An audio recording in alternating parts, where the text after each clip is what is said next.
प्रभु का कार्य भी पूरा हो जाए, इसलिए अगर मेरे झुकने से, मेरे विनम्र होने से रावण को प्रसन्नता होती है तो मैं वो ऐसा करूंगा। हनुमान जी इसीलिए रावण को स्वामी और प्रभु कहने में संकोच नहीं कर। और इतना ही नहीं, रावण की पराजयों का संकेत भी हनुमान जी करने लगे। रावण जब बार बार हनुमान जी की इस विनम्रता को सुन करके भी, विनम्रता को देख करके भी तो उस पर उतना प्रभाव पड़ता हुआ नहीं दिखाई पड़ा, तो हनुमान जी को लगा कि रावण को थोड़ी सत्य की याद दिलानी चाहिए। लेकिन उस सत्य को शील से मिला करके उन्होंने मीठा बना दिया। क्या रावण जब अपनी डींग हाँकने लगा तो हनुमान जी तुरंत कहने लगे, जानो मैं तुम्हारे प्रभुताई, सहस बाहु सन परी लड़ाई। मैं आपकी प्रभुता जानता हूं, आपकी तो सहस्त्रार्जुन से लड़ाई हुई थी। हनुमान जी ने शब्द चुन करके कहा कि लड़ाई हुई थी, ये नहीं कहा कि सहस्त्रार्जुन से आप हार गए थे। इसका अर्थ है कि चाहते थे कि रावण को याद आ जाए पर सभा में अपमान न होने पावे। रावण ये जितनी बार हारा जीवन में अकेले ही हारा। वो लड़ने जाता भी था तो अकेले जाता ही था, उसका ये लड़ने की शैली उसकी यही थी। पहले सेना भेज करके आक्रमण करता था और लोग अधमरे हो जाते थे तो फिर अकेले आक्रमण करता था। और अकेले आक्रमण करने में उसका दो विचार था कि एक तो सेना के द्वारा जो अधमरे थे वो रावण को देख करके स्वयं ही आतंकित हो जाते थे, और रावण के मन में यह भी एक धारणा थी कि यदि कहीं हारना भी रहे तो कम से कम कोई देखने वाला गवाह तो न हो। तो इसलिए हनुमान जी ने पूरी उसकी रक्षा कर दिया। बोले, जानो मैं तुम्हारे प्रभुताई, सहस बाहु सन परी लड़ाई, समर बाली सन कर जस पावा। और आपने बाली से युद्ध करके बड़ा यश पाया। तो रावण को बड़ा आनंद क्या आ गया। हनुमान गोस्वामी ने लिखा क्या, सुन कपि बचन बिहस, खूब हंसने लगा। तो ऐसी बात हनुमान जी कहने तो रावण हंस क्यों रहा, बड़ा प्रसन्न हुआ कि कम से कम इसके मुंह से ये तो इसने नहीं कह दिया कि बाली के काख में तुम दबे रह गए, सहस्त्रार्जुन ने तुमको पकड़ लिया। अंगद ने इसी वाक्य को कहा तो अंगद ने कैसे कह दिया, एक बहोरी सहस भुज देखा, धाई धरा जल जंतु विशेखा, एक कहा तो मैं सकुच आते रहे बाली की काख, तेनमा रावण कौन तय सत्य बदश तज माख। तुम कौन हो, तुम ये बताओ। और हनुमान जी कहते हैं तो दोनों में, जानो मैं तुम्हारा प्रभुताई, सहस बाहु सन परि लड़ाई, समर बाली सन कर जिस पावा, सुन कब बचन व्यस बहरावा। सुन कभी बचन व्यस, खूब हंसा और हंस करके सभा को सुना के कहने लगा, ये बंदर भी मेरे इतिहास को जानता है, बड़ा महान, बड़े बड़े कार्य मैं कर सका हूं और इसमें क्या नई बात है। ऐसे तो अनेक घटनाएं हो चुकी। हनुमान जी खंडन नहीं करते, हनुमान जी प्रार्थना ही करते हैं, मोह मूल बहुशूल प्रद, त्यागहु तम अभिमान, भजहु राम रघुनायक, कृपा सिंधु भगवान। इन शब्दों में हनुमान जी रावण के सम्मान का ध्यान रखते हैं। रावण इस सत्य को समझ गया कि समर्थ होता हुआ भी ये बंदर मुझे अनादृत करने से की भावना से प्रेरित होकर के कार्य नहीं करता है। तो हनुमान जी का शील इतना दृढ़ है कि रावण की सभा में भी वे केवल रावण को उत्तर देने की दृष्टि से नहीं, अगर कभी कुछ कठोर बोलते हैं तो भी रावण के हित की दृष्टि से, और साथ साथ रावण के प्रति यदि विनम्र होते हैं तो रावण के कल्याण की दृष्टि से हनुमान जी का दृष्टिकोण आज से अंत तक यही रहा। तो सत्यशील दृढ़ ध्वजा पताका, इसी प्रकार से बल विवेक दम परहित घोड़े, ये धर्म रथ में 4 घोड़े चाहिए, बल विवेक इंद्रिय दमन और परोपकार। और ये चारों हनुमान जी के चरित्र में जैसे हैं, ऐसा बल किसमें होगा जो अकेले लंका के योद्धाओं को चुनौती दे। और हनुमान नाटक में आता है, पूछा गया कि हनुमान जी ने राक्षसों की कितनी सेना मारी, तो वहां पर यह कहा गया है कि लंका की जितनी सेना थी उसमें 1/4 सेना को अकेले हनुमान जी मार के आ गए थे। कितना बड़ा बल था स्पष्ट है। विवेक पग पग पर दिखाई देता है, हर क्षण विचार करते हुए, करे विचार करो का भाई, बल विवेक का समन्वय उनके चरित्र में। और इंद्रिय दमन ऐसा है कि वे लंका में रात्रि के समय जाते हैं, और रात्रि के समय लंका का सारा वातावरण जो है वो वासना से पूरित हो रहा है। सुरापान करके नग्न पड़े हुए हैं स्त्री पुरुष, और वहां के वातावरण में ब्रह्मचारी हनुमान घरों के भीतर प्रविष्ट होते हैं। व्यक्ति जब कोई अश्लील दृश्य देखता है तो मन पर प्रभाव पड़े बिना नहीं रहता, पर हनुमान जी के अंतःकरण में गोस्वामी जी ने कहा, मंदिर मंदिर प्रतिकर शोधा, देखे जहां तहां अगणित जोधा, गए दशानन मंदिर माही, अति विचित्र कही जात सुनाही, सैन किए देखा कपिते ही, मंदिर महन दीख। किसी ने पूछ दिया, इतना दृश्य देखा, ब्रह्मचारी हनुमान पर प्रभाव नहीं पड़ा? बोले, मंदिर महन दीख वैदेही, जो वैदेही की खोज में लगा हुआ है, वो देह की खोज में थोड़ी था। वो तो वैदेही के चरणों में डूबे हुए हैं, इसलिए का वैदेही में डूबा हुआ उनका अंतर्मन देह के इस दृश्य को देख करके प्रभावित नहीं होता। ऐसा इंद्रिय दमन का किसके जीवन में हो सकता है जैसा हनुमान जी के चरित्र में है। कभी अंतर विकृति का कोई चरित्र हनुमान जी के चरित्र में नहीं आता। और परहित कब तुम उपकार सुग्रीव ही कीना, वो आप लोग पाठ करते ही होंगे। राम मिलाए राजपद दीना, तुम्हारो मंत्र विभीषण माना, लंकेश्वर भय सब जग जाना। का जो मिला हनुमान जी को, हनुमान जी ने उसको सब कुछ दिला दिया। इसीलिए हनुमान जी की इतनी पूजा के पीछे रहस्य। एक सज्जन ने भाषण देते हुए प्रश्न उठाया कि भरत जैसे संत का लोग सम्मान नहीं करते, हनुमान जी का ही क्यों? क्या हनुमान जी से भरत जी कम है क्या? तो मैंने कहा अंतर यही है कि भाई भरत जी जो देते हैं उसके ग्राहक बहुत कम है। क्योंकि भरत जी क्या देते हैं? बोले भरत चरित्र कर नेम, तुलसी जय सादर सुने, सिय राम पद प्रेम अवश्य हो ही भवरस बिरत। वैराग्य देते हैं। वैराग्य किसको चाहिए? और हनुमान जी जो देते रहते हैं उसको तो, उसके ग्राहक तो बहुत है। तुम उपकार सुग्रीव ही कीन्हा, राम मिलाए राजपद दीन्हा। परीक्षा में भी पास करा दे, राज्य भी दिला दे, सब करा दे, तो अब ऐसे देवता की खोज में कौन नहीं रहेगा? ऐसा अपरोपकारी कौन मिलेगा? हनुमान जी कहते हैं कि भाई चलो किसी तरह से इसी प्रलोभन से हमारे प्रभु की ओर आओ। तो हनुमान जी महाराज जो है निरंतर परहित में लगे हुए। तो बल विवेक दम परहित घोड़े, कई ये चारों घोड़े भी जीवन में पूरी तरह से विद्यमान है। इस तरह से समय भाव से मैं पूरे धर्मरथ की चर्चा तो नहीं कर सकता, पर समग्र धर्मरथ हनुमान जी के चरित्र में पूरा का पूरा अक्षर से आपको मिलेगा। और इसका अर्थ क्या? भगवान राम ये बताना चाहते हैं कि हम लोगों की विजय केवल धर्मरथ की विजय है कि नहीं है, इसमें संदेह। क्योंकि लोग कहेंगे कि कम से कम अस्त्र लिए हुए तो हैं, पर हनुमान जी का जो संघर्ष और युद्ध है उसका तो अर्थ ही यह है कि बिना किसी बाह्य वस्तु के भी, बिना किसी बाह्य पदार्थ के भी व्यक्ति केवल अपने सद्गुणों के द्वारा, अपने चरित्र के द्वारा, अपने पौरुष के द्वारा ही का सच्ची विजय प्राप्त कर सकता है। हनुमान जी से बढ़कर के इसका सबसे दूसरा कोई प्रमाण नहीं। और हनुमान जी के लड़ने की अद्भुत एक कला है जिसकी व्याख्या हम चेष्टा करेंगे कि कल की जाए। यह है कि एक कला तो यह है कि जैसे रावण बाण चलावे और भगवान राम इधर से बाण चलावे, दोनों ओर से बाण चले, तो एक ओर भगवान राम का बाण है और दूसरी ओर रावण का बाण है। पर हनुमान जी के लड़ने की कला क्या थी? न धनुष था, न बाण था, न गदा थी, न पहाड़ था। तो लड़ते काहे से थे? जब लंका के रणांगण में युद्ध होने लगा तो भगवान राम ने लक्ष्मण से कहा रुक जाओ, युद्ध देखो। तो युद्ध कैसा चल रहा था? हनुमान जी ने युद्ध की एक नई कला, नई शैली का आविष्कार किया। क्या?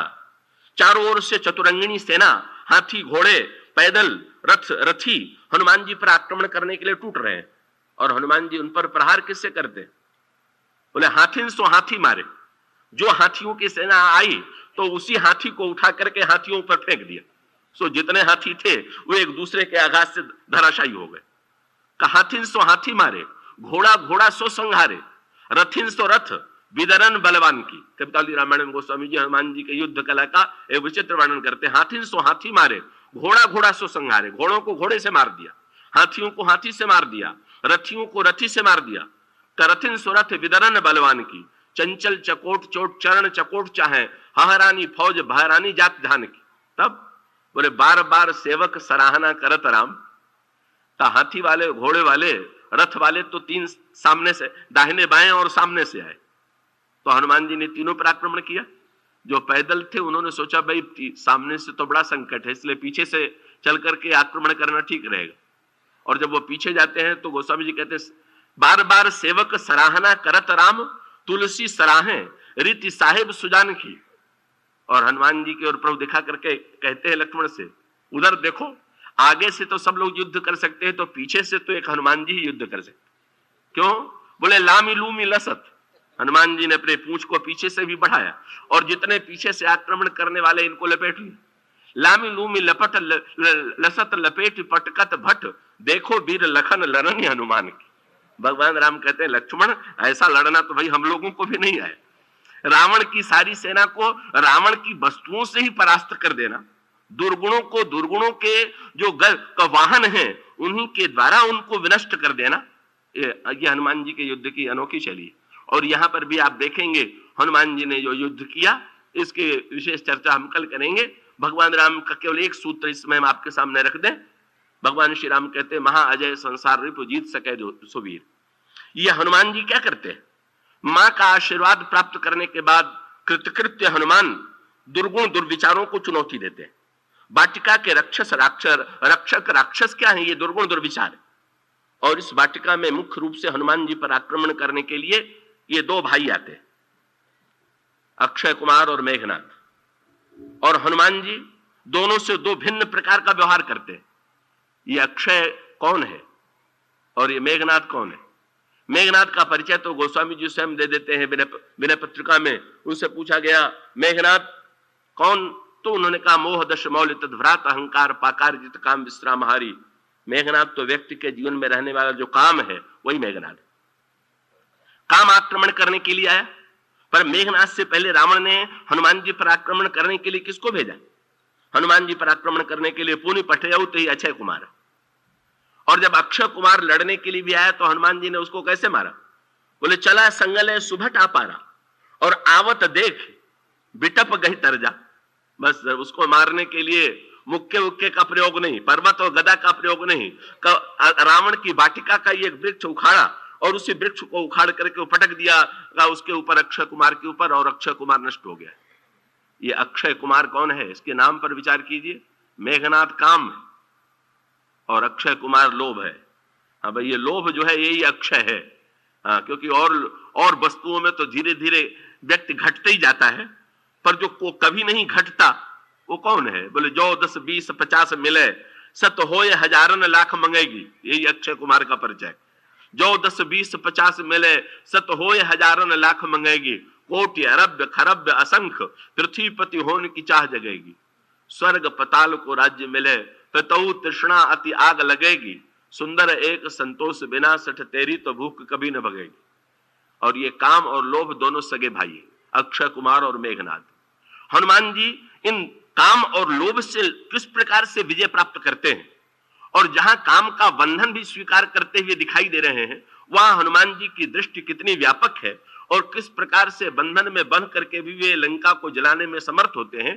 इस प्रसंग के माध्यम से जो आध्यात्मिक रामचरितमानस का युद्ध है, जो कृतकृत्य है, जो धन्य है, जो पूर्ण है, वे काम और लोभ के दुर्गुणों पर किस सरलता से विजय प्राप्त कर लेते हैं, किसी बिना बहिरंग साधन के विजय प्राप्त कर लेते हैं, ये विलक्षण संकेत दिया गया है। अशोक वाटिका का ध्वंस, अक्षय कुमार का वध, लंका का जलाया जाना, एक दृष्टि से देखने पर ऐसा लगता है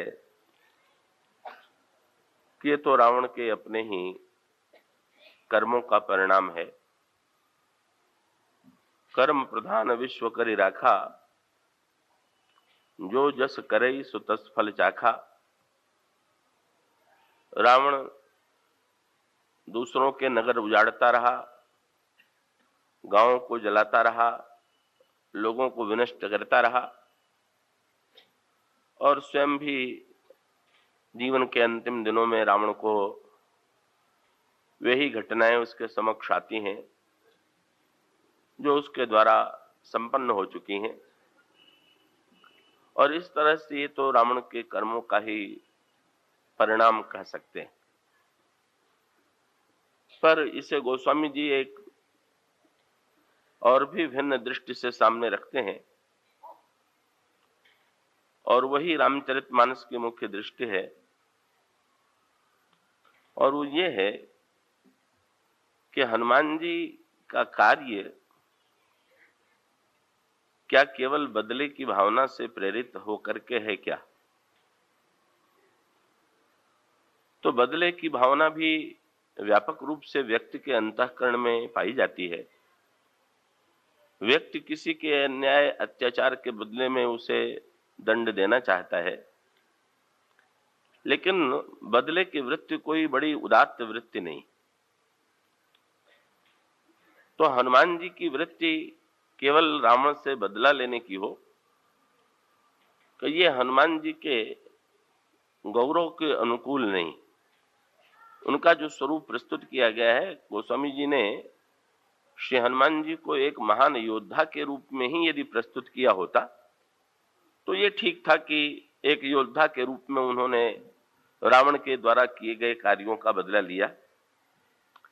पर रामचरितमानस में तो का हनुमान जी की प्रशंसा करते हुए, हनुमान जी की स्तुति करते हुए जहां पर यह कहा गया कि वो दुष्ट वन को जलाने के लिए अग्नि के समान है, वहीं पर एक वाक्य और जोड़ दिया गया और वो वाक्य है प्रणव पवन कुमार खल बन पावक ज्ञान घन। दुष्ट वन को जलाने के लिए अग्नि है, पर अगले वाक्य में गोस्वामी जी कहते हैं वे ज्ञान के घनीभूत रूप। और इसका अभिप्राय है कि विद्वेष पूर्वक दूसरों को विनष्ट करने की प्रक्रिया तो बहुतों के जीवन में होती है, लेकिन युद्ध करते हुए भी जो अपने ज्ञान में निरंतर स्थित रहते हैं वे हनुमान जी। और इसी प्रकार से जब गोस्वामी जी हनुमान जी की सुंदरकांड के प्रारंभ में वंदना करते हैं, तब भी इन्हीं दोनों के संतुलन की ओर ध्यान आकृष्ट करते हैं। अतुलित बल धामम हेम शैलाभ देहम धनुज वन कृशानु। दोहे में और श्लोक में दोनों में आप देखेंगे जहां हनुमान जी के पौरुष और पराक्रम की वंदना की गई, वहीं ये अगला वाक्य दोहे में भी जोड़ा गया, खल बन पावक कहने के बाद ज्ञान घन। और इस श्लोक में भी धनुज वन कृशानु, दुष्टों को जलाने के लिए कृशानु है, और उसके पश्चात तुरंत गोस्वामी जी ने अगला वाक्य फिर वही दोहराया, ज्ञान नामक अग्रगण्य। तो जो दुष्टों को जलाने के लिए अग्नि है, पर जो ज्ञानियों में अग्रगण्य। और इसका अभिप्राय यह है कि सच्चे ज्ञानी का कोई कार्य बदले की भावना से, राग द्वेष की प्रेरणा से नहीं होता, का उसके मूल में भी जो वृत्ति है वो अगर हो सकती है तो उसे हम ये कह सकते हैं। वो स्वामी जी ने इसको कवित्वपूर्ण रूप में कवितावली रामायण में प्रस्तुत किया। उन्होंने ये कहा कि हनुमान जी को भगवान राम ने दूत बना करके भेजा क्यों? का अन्य बंदर भी तो लंका में भेजे जा सकते थे, अंगद को भी भगवान श्री राम ये काम सौंप सकते थे, या अन्य बंदर जिनका वर्णन आया है वे बंदर भी लंका में जाने में सफल हो सकते थे। अगर भगवान राम उन पर ऐसी कृपा करते, उन्हें ऐसा आदेश देते तो संभव है अन्य भी जाकर के वो कार्य संपन्न करते। पर हनुमान जी को भेजने के पीछे प्रभु के उद्देश्य की चर्चा करते हुए गोस्वामी जी ये कहते हैं कि भगवान श्री राघवेंद्र का दृष्टिकोण भी रावण से बदला लेने का तो नहीं है। का यूं जब भगवान राम के गोस्वामी जी अवतार के कारणों का वर्णन करते हैं तो ऐसा वाक्य लिखते हैं उस जिसको पढ़ करके ऐसा लगता है कि भगवान राम किसी वर्ग विशेष का पक्ष लेते हैं और अन्य लोगों के प्रति भगवान श्री राघवेंद्र के मन में विरोध है। बड़ा प्रसिद्ध दोहा है। भगवान राम के अवतार का वर्णन करने के बाद गोस्वामी जी तुरंत लिखते हैं, विप्रधेनु सुर संतहित लीन मनुज अवतार, निज इच्छा निर्मित तनु माया गुण गोपार। ब्राह्मण, गाय और देवता और संत की रक्षा के लिए भगवान राम ने अवतार लिया।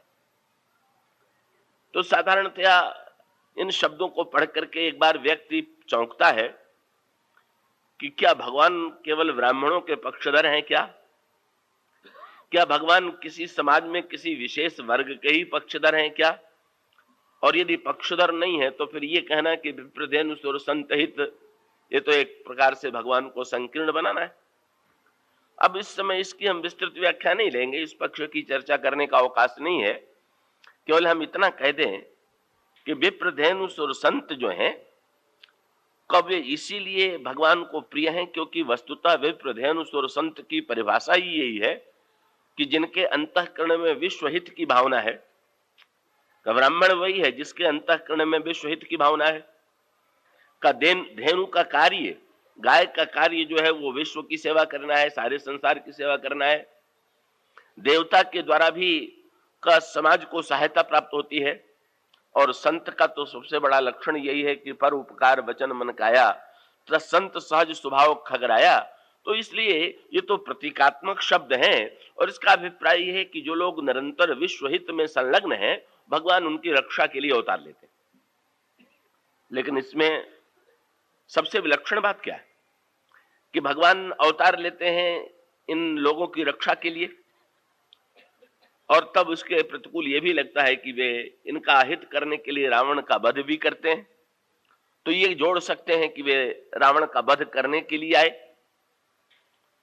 लेकिन रावण के प्रति भी भगवान राम की दृष्टि क्या है, वो भगवान राम के एक वाक्य में प्रकट हो जाती है। दूसरी बार जब वे अंगद को राजदूत बना करके रावण की सभा में भेजने लगते हैं, तो अंगद को रावण की सभा में राजदूत बना करके भेजते हुए अंगद को एक सूत्र देते हैं।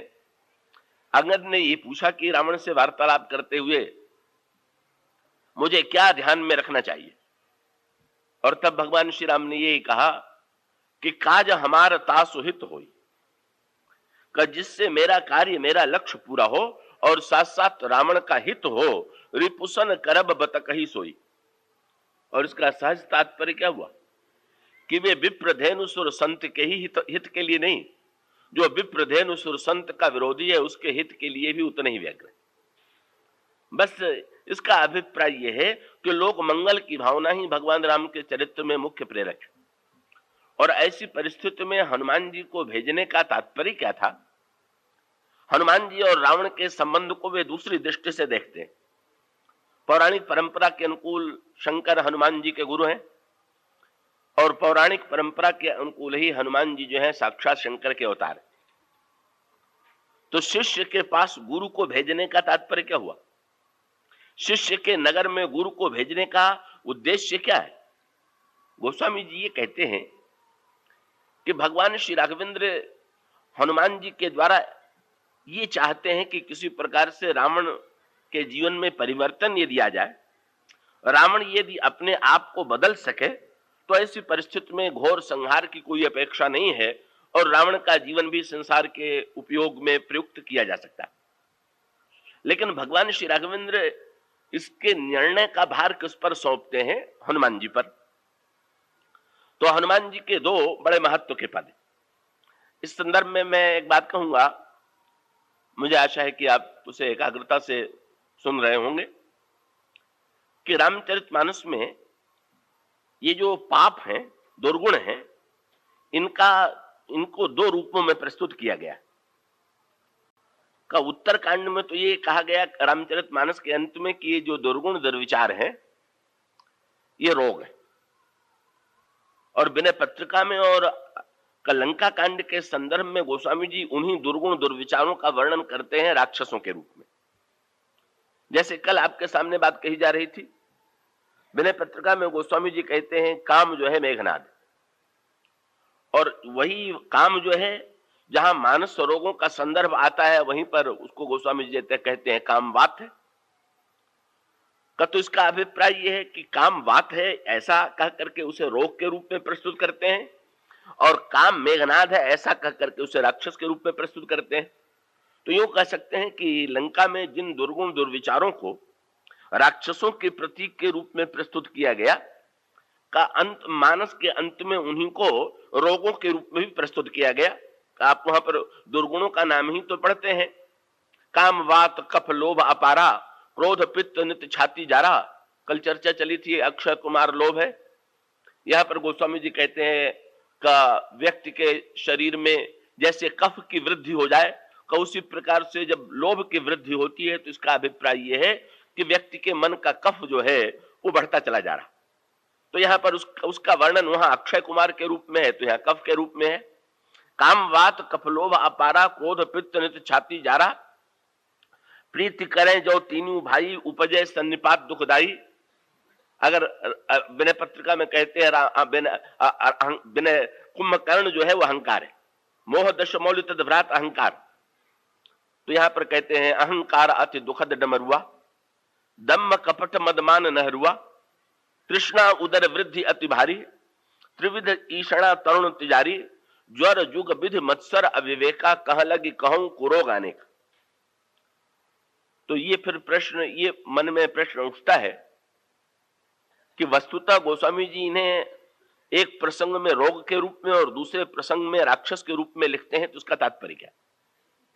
तो इसका सरल सा अर्थ यह है कि दो प्रकार के समाज में ऐसे व्यक्ति पाए जाते हैं जिनके चरित्र में दोष होते हैं। लेकिन उन दो प्रकार के व्यक्तियों में से कुछ लोग तो ऐसे हो सकते हैं, ऐसे होते हैं कि जिन्हें हम कह सकते हैं कि वो रोगी, और कुछ लोग ऐसे हैं कि जिन्हें हम कह सकते हैं कि राक्षस। दो व्यक्ति कामी हैं, तो क्या अगर दो व्यक्तियों में काम है तो इसका अभिप्राय यह है कि दोनों को एक समान स्तर पर देखा जाना चाहिए। दो व्यक्ति यदि क्रोधी हों तो इसका अभिप्राय यह है कि क्या दोनों एक ही स्तर में माने जाने चाहिए। इसी प्रकार से जितने दुर्गुण हैं, अगर दो व्यक्तियों में समान रूप से दिखाई दे तो क्या दोनों को एक ही श्रेणी में स्थापित किया जाना चाहिए क्या? गोस्वामी जी कहते नहीं। मानस की मान्यता है कि ना, ऐसा भी संभव हो सकता है कि उन दो व्यक्तियों में एक व्यक्ति रोगी हो और दूसरा व्यक्ति राक्षस। और रोगी और राक्षस का तात्पर्य क्या हुआ कि रोग किसी न किसी कुपथ्य का परिणाम होता है, किसी न किसी भूल के कारण ही शरीर में रोग का जन्म होता है। लेकिन रोगी का सबसे बड़ा लक्षण यह है कि वो रोग से बेचैन होता है, और तब बेचैन होकर के व्यग्र हो जाता है कि किसी प्रकार से हमारा रोग दूर होकर के हमें स्वस्थता प्राप्त। और इसका अर्थ क्या?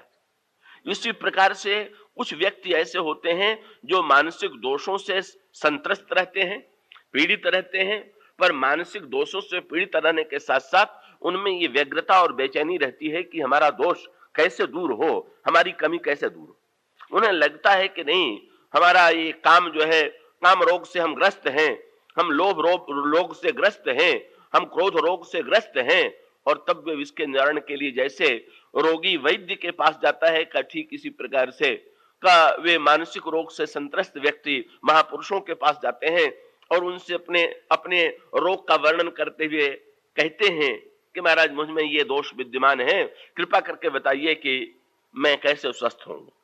और तब गोस्वामी जी मानस सरोवर के संदर्भ में बताते हैं कि जब कोई व्यक्ति अपने को रोगी समझ करके सदगुरु वैद्य के पास जाता है तो उसका परिणाम होता है कि सदगुरु के प्रति उसकी जो श्रद्धा है, उसका जो विश्वास है, उसको लेकर के सदगुरु उसकी चिकित्सा करता है। का सदगुरु वैद्य वचन विश्वासा संयम यहन विषय के आशा रघुपति भगति सजीवन मोरी अनुपान श्रद्धामति पूरी यही विधि भले ही स्वरोग नसाई नाही तो जतन कोटि नहीं जाई। तो सीधा सा तात्पर्य यह है कि दोषों का और दुर्बलताओं का होना कोई आश्चर्यजनक नहीं है, पर उन दोषों को दोष समझ करके उनके निराकरण के लिए व्यग्रता और का सदगुरु के द्वारा जो साधना पद्धति बताई जाए, उस साधना पद्धति के द्वारा स्वयं अंतर मन के दोषों को दूर करना, ये रोग के स्वस्थता की पद्धति। लेकिन कुछ ऐसे व्यक्ति होते हैं कि जिन्हें हम रोगी नहीं कह सकते, जो राक्षस। और वो कौन है? इसका अभिप्राय यह है कि जो अपने दोष को दोष ही न माने, अपने दोष को दुर्बलता न मान करके अपने दोष का ही समर्थन करे, दोष को ही गुण माने, और दोष को गुण मानने के साथ साथ उस दोष पर गर्व करे और उस दूसरों के द्वारा दूसरों को अधिक से अधिक कष्ट पहुंचाने की चेष्टा करे, वो रोगी नहीं, वो राक्षस। और तब दोनों से दो प्रकार का व्यवहार किया जाना चाहिए। और रोगी को दवा दी जानी चाहिए और राक्षस को मारा जाना चाहिए। इस दृष्टि से श्री रामचरितमानस में ऐसे आपको पात्र मिलेंगे। कब ये अगर अयोध्या और लंका की तुलना करें तो इसे यूं कह सकते हैं कि लंका में जैसे दोष विद्यमान हैं, वैसे ही दोष अयोध्या में भी तो दिखाई देते हैं। क्या मंथरा के द्वारा कैकेयी जी के हृदय में लोभ प्रविष्ट नहीं करा दिया जाता? क्या कैकेयी जी के अंतःकरण में क्रोध नहीं आ जाता? क्या महाराज श्री दशरथ के चरित्र में काम की दुर्बलता विद्यमान नहीं है? तो लंका के पात्रों में मेघनाद, कुंभकर्ण अथवा अक्षय कुमार के रूप में जिन दोषों का वर्णन किया गया, वे दोष तो अयोध्या के पात्रों में भी विद्यमान है, अयोध्या के लोगों के जीवन में भी विद्यमान है। तो फिर अयोध्या और लंका का अंतर क्या है? अयोध्या और लंका का अंतर यही है कि अयोध्या में यदि है तो रोगी है और लंका में है तो राक्षस। इसका अभिप्राय महाराज श्री दशरथ में यदि काम की दुर्बलता विद्यमान है तो उनका काम राक्षस नहीं है, उनका काम रोग है।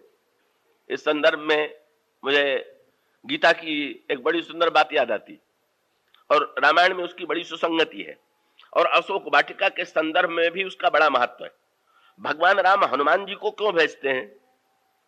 भगवान राम का तात्पर्य क्या था कि हनुमान, तुम शंकर के अवतार के रूप में सबसे बड़े सद्गुरु भी हो, सबसे बड़े वैद्य भी, और उसके साथ साथ तुम अप्रतिम योद्धा के नाते सबसे अधिक शंकर के रूप में का व्यक्तियों को दंड के दाता भी हो।